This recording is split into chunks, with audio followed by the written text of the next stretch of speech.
So, first question, don't show the picture yet. Does the Monopoly man have a monocle? Does he wear a monocle? Yes or no? Yes, raise your hand. We're going to have to raise hands. I know some of you don't like it. Raise your hand up if he wears a monocle. Put your hand down. Don't Google it either. Don't cheat. Okay, raise your hand if you say no, he does not wear a monocle. Okay, that's pretty well divided. All right, let's see a picture.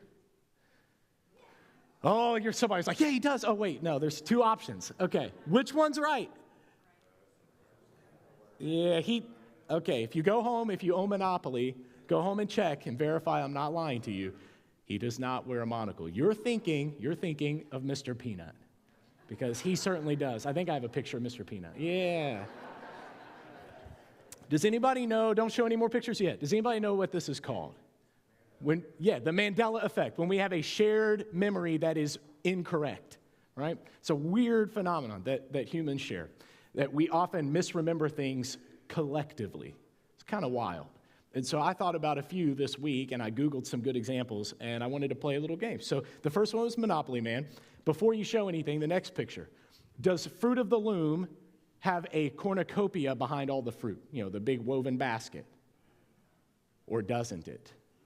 Okay, so does it have the cornucopia behind all the fruit? Yes? Okay, raise your hands if you say no, it doesn't. Okay, raise your hands if you say yes, it does. Okay, I definitely said yes. Okay, next picture. Which one looks right? Raise your hand for the left one. Okay, raise your hand for the one on the right. Okay, it's the one on the right. There's no cornucopia. I verified this. I had Rob check his underwear tag before church. Just kidding. Just kidding. All right, another question. Mickey Mouse. Does he think like Steamboat Willie, the old cartoon, he's spinning the big wheel, navigating the ship? Does he wear suspenders? Yes? Raise your hand. Yeah? Okay, raise your hand if you think he's just nude all the way up. Okay, all right, let's see a picture. No suspenders, just those little shorts. That's it. Buttons for suspenders, but no suspenders or button. Okay, this show them modern day, still no suspenders, right? But I definitely pictured Steamboat Willie having suspenders. All right, don't show the next one yet. Actually, no, you can, because they're side by side again. All right, which of these is the correct spelling? Berenstein Bears or Berenstain Bears? Left, raise your hand. Okay, right, raise your hand. It's the one on the right. It's Berenstain Bears. Just everyone called it Berenstein Bears. I don't know why, but I went back. I do have these books at home, and I went back and checked in the kids' room, and it is Berenstain. Okay? All right, don't show the next one yet. Does Pikachu have black on the tip of his tail? Raise your hands if yes. Okay, raise your hands if no. Okay, let's see a picture. Which one's right? Left or right? Raise your hand for left. Okay, raise your hand for the right one. Okay, I should have switched these up. On every one of these, the one on the right was correct. Yeah, there's no black on the tail. All right, last one. Does anybody remember this movie with Sinbad where he plays a genie called Shazam? Someone else has to remember this, right? And you've probably seen this one on Facebook before. Yeah, that's an AI-generated image. That's not real. What you are remembering is an even worse movie that did sadly exist, and I think I have a picture of that too, and it's Kazam with Shaq. And I recently rewatched this with my children. It was bad. He cannot act his way out of a paper bag. And it would have to be a really big paper bag too. All right, that's it. The point I want to make, and I'm trying to be lighthearted with it, but in reality, we can be wrong about much more serious things. Being wrong, learning that you're wrong, can be traumatic. I really believe that. I believe it can almost be a traumatic experience to learn you're wrong about something that you really thought you were right about. I think the fear of that feeling, of the trauma of being proven wrong, is not only why people can be so defensive in relationships, and when they're trying to remember things that have been said or done in the past, but I think it's why people are defensive of their current beliefs and values, unwilling to listen to the other side, Because what if I am wrong? It's a scary thought. What if things I've believed my whole life turn out to be untrue? That could be traumatic. It could tear the foundation out from under my feet. I want to argue today that there is an idol worshipped in the modern church that needs to be deconstructed and done away with. And I would call it the idol of certainty, or the sermon I've titled today, The Sin of Certainty. Certainty.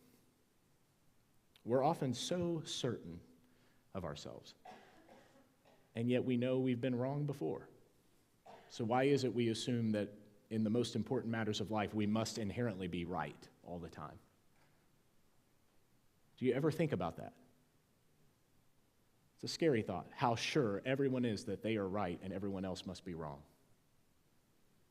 Proverbs chapter 3, verses 5 and 6, famous passage in the Bible. Trust in the Lord with all your heart and lean not on your own understanding. Now, reading that years ago, I wouldn't have thought much of it. Trust the Lord with all your heart, lean not on your own understanding. Okay, sounds nice. God knows more than me. Cool. As I got older, I heard this verse abused by certain spiritual leaders. Don't trust your understanding. I speak for God. Trust what I say. And therein lies some toxic power struggle, right? People who want to tell you what you ought to think or believe because they represent God. People like myself. I could stand here and tell you what is true or not true as a representative of God, as a supposed expert, and assume you better believe me because you don't understand. Lean not on your understanding. Trust God, and I represent God.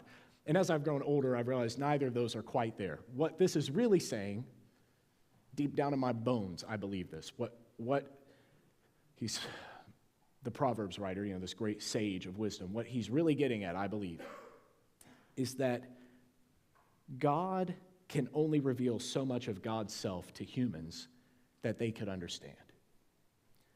And so with the limited ability we have and the limited knowledge we can access, God says, beyond that, you'll have to just trust me. Your understanding can take you so far, but you can't fully trust it. You can't lean on it for certainty. You can know some things, and certainly you ought to try to understand things in your life, but at some point, humility has to take over, and you have to trust God in those gray areas, in those difficult places where your brain just cannot quite fathom or comprehend. Certainty, therefore, becomes an idol because we cling to it. We cling to our beliefs about God, sometimes with more faithfulness than we would cling to God's self. And I've done that in my life. There was a period early on in my ministry where I was kind of a jerk, theologically speaking, because I had these certain beliefs about God that I was so certain of, some of which I don't even believe anymore, which is very scary to admit. But I was so certain of these things, and I had studied them and believed them wholeheartedly and clung to those. And if anyone disagreed with my understanding, to me, they became a heretic, anathema, cut off. They're lost. If not lost and doomed to hell, they're at least lost from the correct path, and they need to find their way back.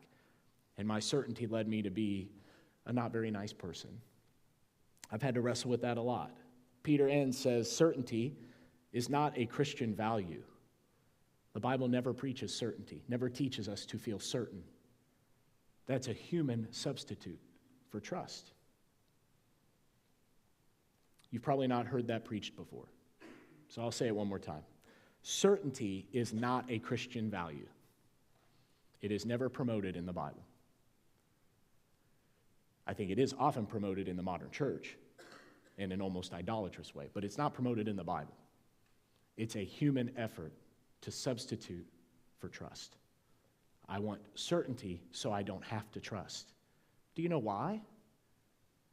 Because trusting is really hard. It's hard to trust. Origen reminds us in the earliest church, where there is real faith, there is a soul in need of God, not explanations. That's really good. Where there is true faith, there's a soul in need of God, not in need of explanations. There are critical moments in your life where everything you think you understand cannot help you, and all you need is God. In that hospital room with the beeping of the machine all night long, I don't care how many explanations people offer you. I don't care which chaplain comes in from which denomination and quotes which scripture and which answer to your problem. As you sit in that chair, it does not help. What you need is God. Certainty, then, is an improper substitute for trusting God. Therefore, it is idolatry. That's my thesis, okay? So now I want to spend a few minutes explaining why I see it that way. Okay, faith, the thing we're after, right? Christian faith, in Scripture and in practice, is a relationship. It's a relationship. It's not certainty. We know that. Hebrews 11, verse 1. Faith is defined. It says, faith is confidence in what we hope for, assurance about what we don't even see. Some of you know that verse too. Faith is confidence in what we hope for, assurance in what we do not see. And that's in a text that's going to talk about all these people in the Old Testament who believed in things that they didn't quite get to see or realize. It was the already but not yet. We know it's already true even though it's not yet happened. It's hope. It's hope. It's trust in practice. Trusting a person. That's really hard. Faith is about trusting the character of God, not knowing the answers. It's not about knowing the answers. And yet, I would argue most Sunday mornings I've ever attended a church, and for 10 years now I've been here preaching at this church, which is probably still the case, but I hope not. At least before, when I went to church, I would say most Sundays we were just there to find answers. That's why you go to church, is to get your questions answered. Or, to sing songs, which, by the way, if you want to be part of our worship team, Tuesday night, 6 p.m. to 8 p.m., we'd love to have you here to audition and show your skills, whether it's on an instrument or vocally. And I know Ian would really appreciate that, having some new people to join the band. There's your plug. Shameless plug. Plus, we have a great worship team here, and I would like to see more of you be a part of it. Anyway, we come to church to worship. I think that's part of it. We come to share at the Lord's Supper and do these traditional things that unite us with historical Christianity, which are all beautiful expressions. But at the end of the day, a lot of times what you get on a Sunday morning is a 30-minute, 45-minute monologue to answer some of your questions or make points out of the Bible. We even have a phrase for it, expositional preaching. I'm exposing the truth of the text. And that's good. It's actually one of the most faithful ways to preach the text of the Bible. And yet maybe the entire approach is somehow a little misguided. That what God wants us to do is come expose all this truth from the Bible and just keep learning more truth all our lives. Keep looking for the answers. What if part of what we're supposed to do here on Sunday is admit that we don't have an answer? And then look around the room at all the other people who are just as clueless and grab onto one another and say, God, help us. We need you. We're here not because we think we can figure this out. We're here because we are all willing to admit we haven't figured it out. And we need help. You're still here for God. I hope you understand that. But instead of coming here to worship the Bible, you come here to worship the one who gave it to you as a tool. You come to worship God, the one who transcends the word itself. I realized at one point in my 20s during seminary that I was a bibliolater, that I had come to almost worship this book more than I worship the Jesus I find in it. And I've wrestled with that ever since. What does it mean for me to love Jesus more than I love the Bible that talks about him? And for some of you, that question is something you can't even approach yet. That might wreck you, so take your time with that. But for me, it was a wake-up call. Do I really love Jesus more than anything else? Because that's what faith is. It's a relationship. It's not certainty. This book is my key to a relationship with God. It gives me all sorts of clues and cues me in on relationships with other people, how to function in my marriage, with my children, with my friends, with employers and employees and coworkers, and neighbors, foreigners, and governmental leaders, and all the different relationships in your life, right? All the different ways you interact with people. This book helps you to develop those in a Christ-honoring way. It shows you how to live. But the goal of all of that is to keep you connected to God in the most healthy way possible and to all of God's creation. That's the goal. So if there are answers, the answers lie in developing the relationship. At the end of the day, what God really cares about, what faith is really all about, is a relationship. That thing you learned in Sunday school is actually very true. It is about a relationship. Gregory of Nyssa said that faith is the grasp of the soul upon the divine. It leads us beyond the boundaries of certainty. Gregory of Nyssa is my favorite early church father. He's so good. And he was really, in some way, educated by his sister, which is also a really cool take, that female perspective helped shape him and I think gave him that softness of heart to see the beauty in the love of God in the early church. And he said, faith is the grasp of the soul upon the divine that leads us beyond certainty's boundaries. It takes us beyond that. What is he talking about? He's talking about trust. Faith is the thing that leads us to trust when we don't know and we just have to trust. And so that leads me to think about Jesus and his interactions in the Gospels. Jesus rebuked a lot of people in the Gospel narratives. He rebukes Pharisees and Sadducees. He rebukes scribes and lawyers. Why does he rebuke them? Because they are faithless. And he explains what that means. It's not because they aren't religious enough. It's not because they don't follow the law. He says, you follow the law. Was it Matthew 23 is where he says, you tithe your mint, your dill, and your cumin. You go into your spice cabinet to make sure you give 10% of every little thing you have. You follow the law. You know how to keep the law, but you don't know why God gave you a law. You've forgotten the whole point. You forgot about love and justice and mercy. And then he says, you should have thought about those things first, and then you could have worried about tithing the 10%. You missed the whole point. He rebukes them because they turned faith into a certainty about their own position and their own abilities to keep the law. And they forgot about relationship. Their need to be right superseded their need to be in right relationship. That sounds quotable. I'm going to say that again. Their need to be right superseded their need for a right relationship. That's a word for me, to be honest. I needed to hear that. Because my need to be right often supersedes my need to be in a right relationship. You could ask Kylie later. I'm sure it's true. My need to be right. Why do I have to be right about things? Why do I have to be so certain, even when it costs me a much more important thing, like a relationship? And so Jesus rebukes them, not because he hates the Pharisees and the scribes. He seems to love them a lot. He rebukes them like a parent rebukes their kids when they're not doing what is best for them. He says, no, that's not what I want you to do. Not because I don't like you, it's because I love you. I'm trying to tell you what's most important. You're stuck on the wrong thing. Jesus shows that being certain about our doctrine, about our practices, could end up leading us to miss the essence of love and mercy. Because we are so caught up in being right that we do forsake relationship. And then on top of that, there's just the risk of being so certain in a complex world. I don't think we can understand it. I really don't. I used to think we could, and then Ecclesiastes finally made sense to me when he says, to the reading of books and the writing of books, there is no end. Right? You could study and study and study and learn and learn and learn and be completely vexed by the mysteries of the universe and basically implode your little brain inside your little head, but you are still merely a finite human being. There's just only so much you'll ever be able to do. And so Koheleth, the great teacher in Ecclesiastes, says, just give up. It's a depressing book, but he says, just give up. Why are you still pursuing knowledge like you think that's going to unlock the key? Why don't you just trust God and obey him? That's the duty of humankind, the whole duty of humankind. The reason you're here is not to finally unlock the secrets of knowledge and become certain. It's not to understand God. It's to trust him and obey him. By the way, fear God and keep his commandments could, I think, easily be translated from Hebrew into trust God and keep his commandments. And I think both things really are kind of the same.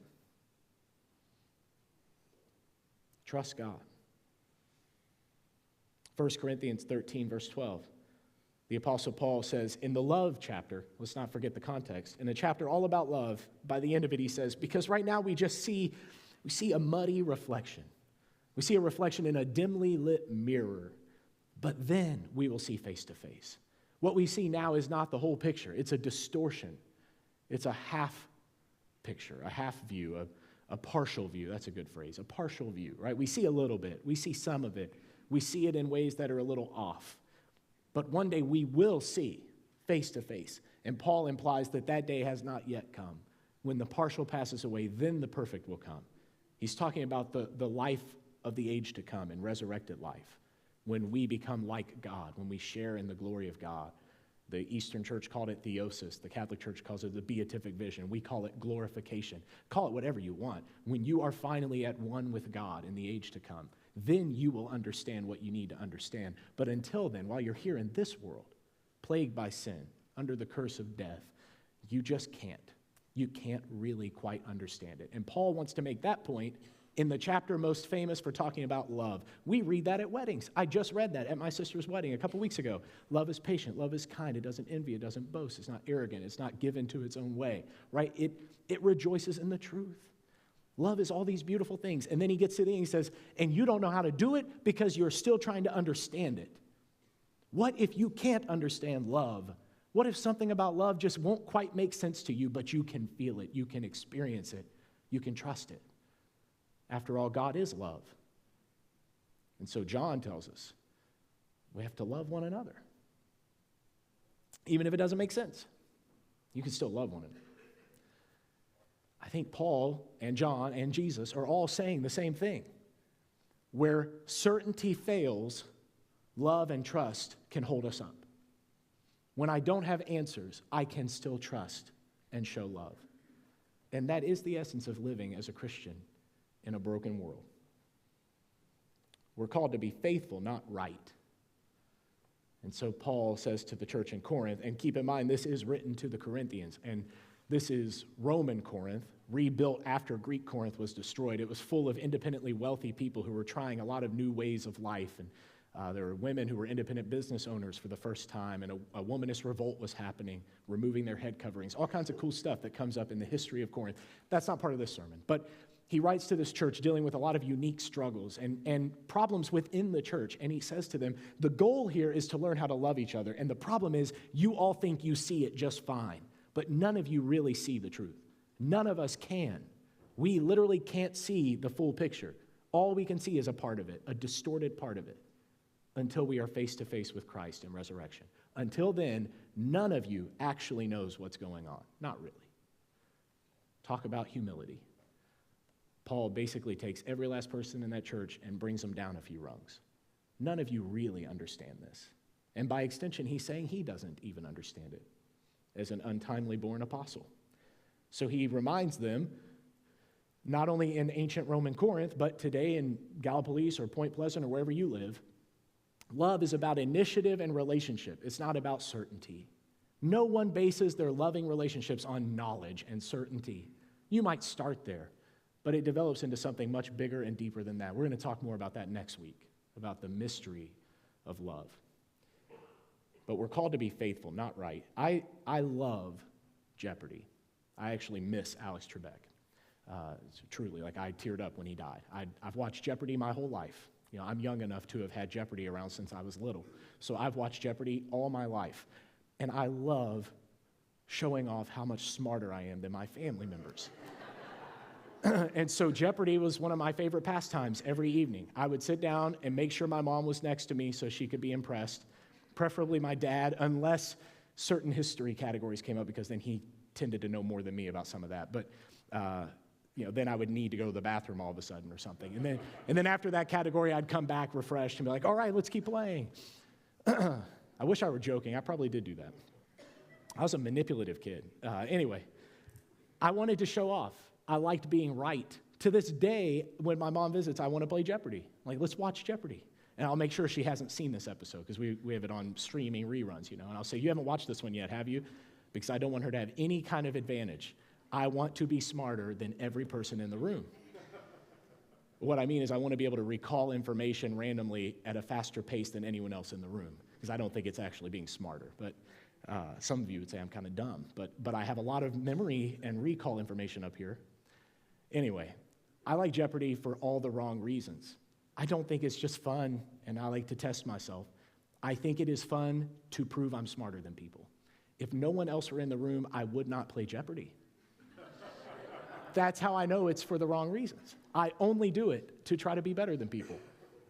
And as I read these scriptures this week and was thinking about certainty and the sin of certainty, I realized this isn't just a spiritual struggle in my life. This is a human struggle. I want to know things, and I want people to know that I know things. And I preach in a way sometimes and teach in a way that is so overconfident because I want you to know what I know. How stupid is that? What I really want is for you to see how dependent I am on Christ, and then you feel the freedom to also be dependent on Christ. And instead, what I give you is, look at how smart this guy is. Maybe I'll take some notes of his sermon. Oh, he's so smart. I mean, you don't do that, but that's what I want you to do. And that's so sinful of me, right?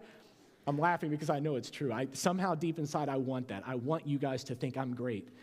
But what I promise, somewhere in there, underneath all the pride and ego, there is a part of me that really, really does want you to just see what I see in Jesus and to understand why you need him so desperately so that you too will learn to trust him the way that I think that he's teaching me to trust him, the way that I at least pretend to, and the way sometimes I'm forced to.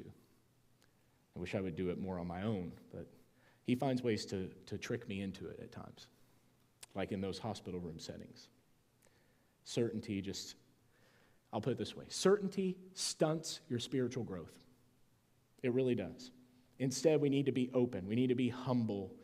Paul says to the church in Corinth, you can't understand God. You only see little distorted glimpses. How do you think you could understand God? That's a good point. But he stole that from the Bible. Paul didn't come up with that. He was familiar with the story of Job. Maybe you know the story of Job. Sweet man, good man, has everything ripped away from him. Family, job, finances, health, friendships, just everything ripped away from this man. His own wife, pretty much the only person left besides his friends who just blame him for everything. His wife says, curse God and die. Why are you even here? Just go kill yourself. She literally tells him that. She literally says, why don't you turn against God and just kill yourself already? That's a dark book. If you haven't read Job, you should read it. Job's friends, in the midst of all this, after his kids die, his cattle die, he's covered in boils, he's lost all his resources and money, and in this sad and sorry state, his friends come to him one at a time in the book of Job, and they each give an explanation about why this stuff has happened to him. And they are all so certain, every one of them. And they all say something different, but they're all equally sure of themselves. I made quick notes so I wouldn't forget. Eliphaz says, Job, you have sinned against God, and this has been your punishment. Basically, thank God that this was it, and now you can go on and start over. Bildad says, your children must have sinned, and this was the punishment upon them. That's why they're dead. That's why your family has lost all of this stuff. It's because your kids have sinned. Zophar says, you're lucky it's not worse. I think more suffering's coming your way, and you deserve it because you are unrepentant. And then Elihu comes in, who's not really one of his friends, but this young man from town. He comes in and he says, I think they're all wrong. And Job, I think you're stuck up and think you're sinless. And he says, you know what? I think you're going to sin even more, and this is God's way of stopping you before it gets worse.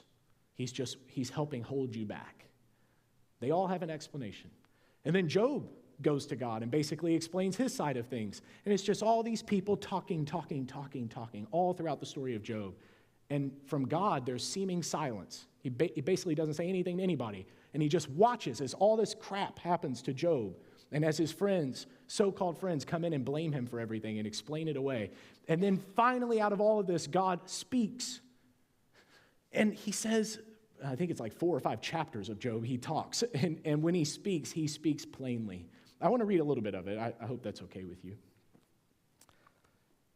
Job, I realized I didn't mark a page. Chapter 38. In fact, you could turn there if you have a Bible. If not, there's one in the bench in front of you. Grab one of those Bibles and turn to Job chapter 38. That's way back here. I don't know what I'm doing. There we go.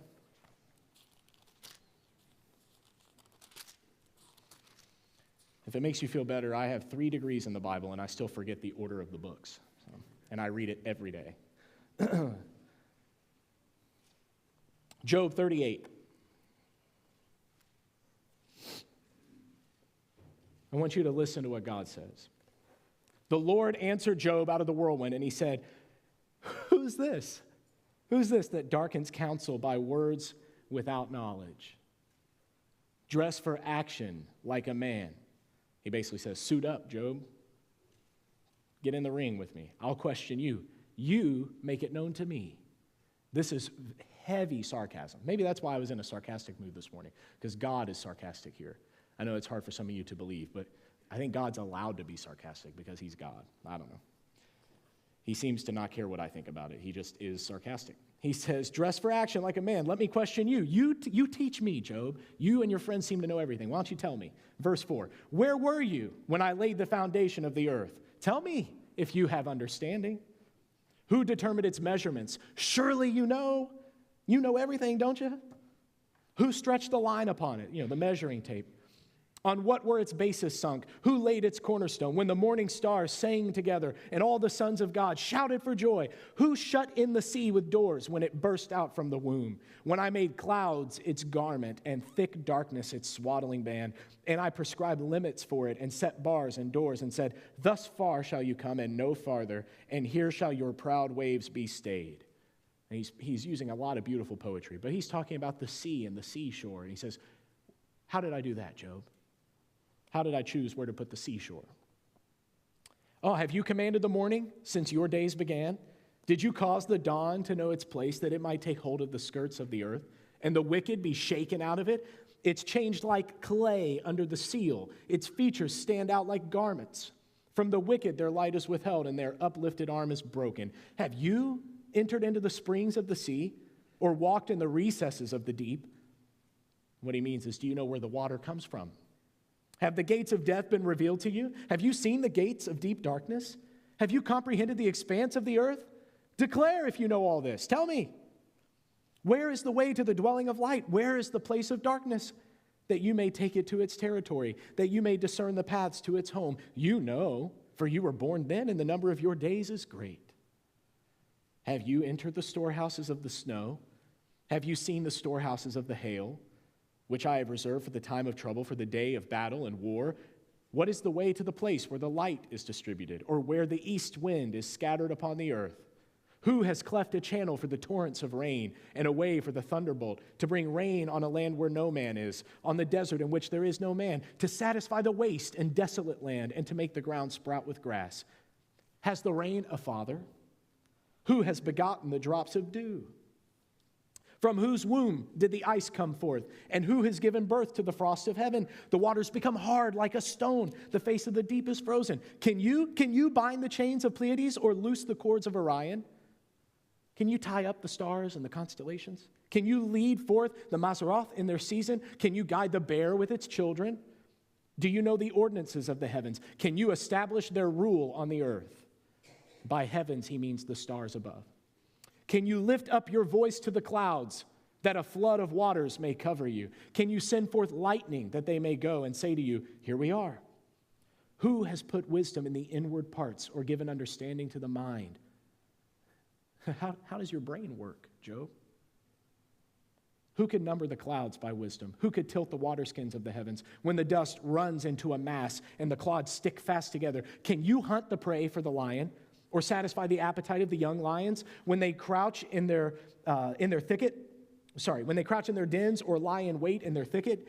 Who provides for the raven its prey when its young ones cry to God for help and wander about for lack of food? Do you know? Do you know when the mountain goats give birth? Do you observe the calving of the does? Can you number the months that they fulfill? Do you know the time when they give birth, when they crouch and bring forth their offspring and are delivered of their young? Their young ones become strong. They grow up in the open. They go out and do not return to them. Who has led the wild donkey to go free? Who has loosed the bonds of the swift donkey? And he goes on. He names more about animals and harvest and grain, and he talks about unknown animals that are a mystery to them, like the behemoth and leviathan. We could guess crocodiles and hippopotamus. I don't know. It doesn't matter. He's saying, look at all the stuff around you, dude. Do you understand any of it? But you think you're going to understand me? You think you understand God? The one who made all this stuff you can't even begin to comprehend? Explain to me the subatomic particles and confinement of quarks inside of every cell of every being. Explain it to me, Job. He doesn't say that because they don't know what that is yet. The problem is we still don't really know what that is. We think we know a lot, and we still don't know, do we? Just read Job, and it will humble you. Who do you think you are? The Apostle Paul also quotes Jeremiah the prophet. He says, does a pot ask a potter why he was made this way? I used to think that was, again, just God saying, you better not question anything. Just do what you're told. That's first of all, stupid. And second of all, it's not what it means. And he goes on to explain that he makes a vessel for trash, then he breaks it and remakes it into something beautiful. So pro tip, it ends like a happy ending for the people that were trash. But none of that's important. What matters is there's a potter and there's clay. And the question is, can clay even imagine what is in the mind of a potter? Can a lump of clay understand a potter at a wheel? Why don't you answer that for me? It's not rhetorical. Can lumps of clay understand the minds of potters? No. No. Then why is it when I read this book, I think I'm going to understand God and his plan and his purposes and how it all works? How stupid. How stupid. And I listened to the Eliphazes and Bildads and Zophars and Elihus throughout my life and picked sides and then switched sides and then felt really conflicted about which side I was even on anymore. And then finally God spoke into my life and said, none of you know what you're talking about. Don't you understand? You don't understand? Pun intended. And I guess finally I've accepted it. Therefore, this sermon. I'm trying to help you cut corners so you don't have to go through everything I went through philosophically. You're not going to understand God.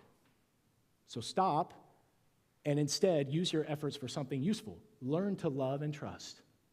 You can do that. And you don't have to understand everything to do that. And when God judges you one day, that's what he judges you upon. He never says, did you really understand? He says, did you care? Did you love? Did you trust? Did you obey? Because you can do that. Gregory of Nyssa, he says, the soul that truly knows God is the one that, knowing it knows nothing, leaves certainty behind and is held fast by trust alone. The soul that really knows God knows that it knows nothing, and so it leaves behind the need to know things, and it just accepts God. It trusts God. That's the soul that really knows God. The one that stops trying to know everything. I need that. I need that reminder. Maybe some of you need it too. I don't know. Is that you this morning? I guess that's the question. I had kind of an ending to the sermon. I don't know if I like it anymore. So I'm going to ask this question. Is that you? Are you the soul that knows that you know nothing and therefore you just cling to God? Or are you still trying to explain all of this? Trying to make sense of it all? You're not going to. So I'm trying to save you some time and some frustration. Let's just start learning to trust God now. Jesus, I want to read the rest of Job. It's so good. I mean, he just goes on and on and on. I mean, you need to go home and read it. Read the chapters that God speaks to Job, and it will humble you. If the part I read didn't do it already. It's just so much that I don't understand. No one understands. Jesus' friends gathered with Jesus for a final meal before he was to be handed over for crucifixion. We celebrate that meal every Lord's Day in this church. But that table has nothing to do with explanations or answers. In fact, would you stand with me, and would our musicians come back up? Perhaps the most beautiful thing about the Last Supper, when Jesus and his friends gathered for that meal, was that they all had so many curiosities and questions and fears, I think, even fears about the future. They wanted to know. They had to know. What is going on? Where is this all leading? What is next? And Jesus answers 0 of their questions. But much more appropriately and much more helpfully, he offers himself. Instead of answers, he gives them himself. He says, take and eat my body. Take and drink my blood. Answers I will not give you, but me. You can have all of me. This morning, I guess the only thing I want you to be certain of is whether or not Jesus is enough for you.